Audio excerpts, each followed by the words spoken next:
بودم که چجوری برید زیر زمین رو ببینید.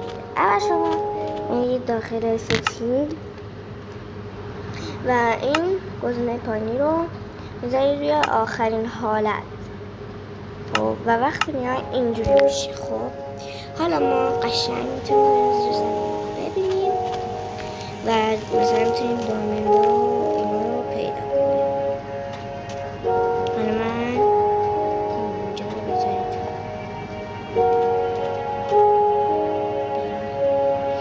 حالا خودم امتحانش نکردم، حالا میخوام برم ببینم میشه همینجا.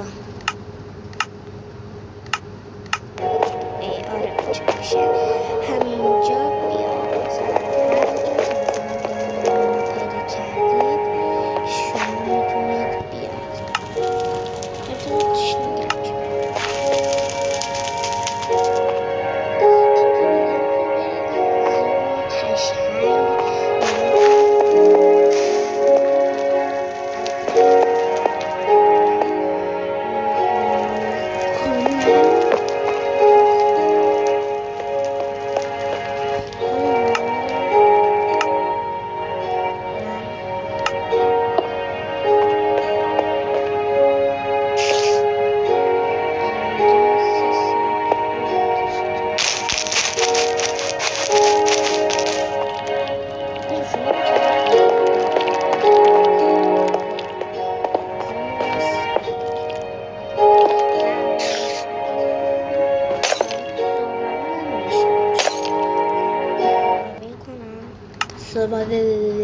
سروایویل کنم.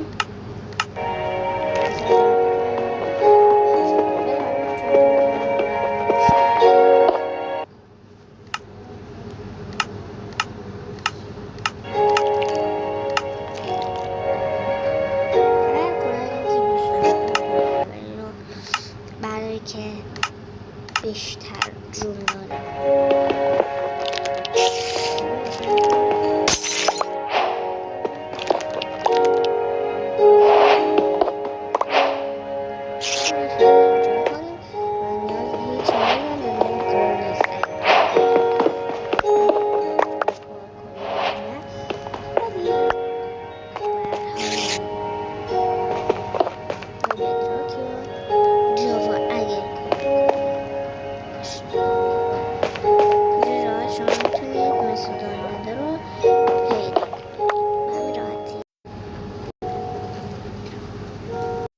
خب به همین راحتی شما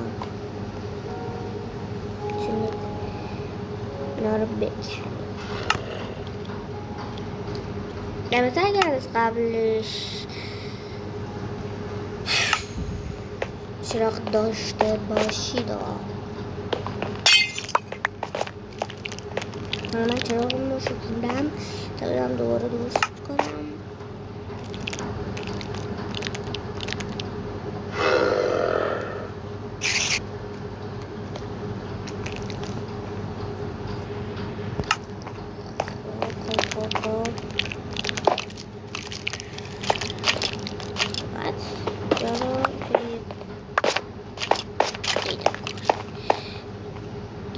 چه چیزایی هست و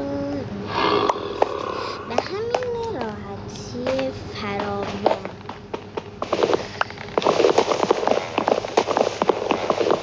راحت بچه ها خیلی باید بهتون یاد بدم که بتونید راحت زیر زمین رو ببینید و بتونید برید دانه اینا رو پیدا کنید. تا ویدیویی که با من خدافظ.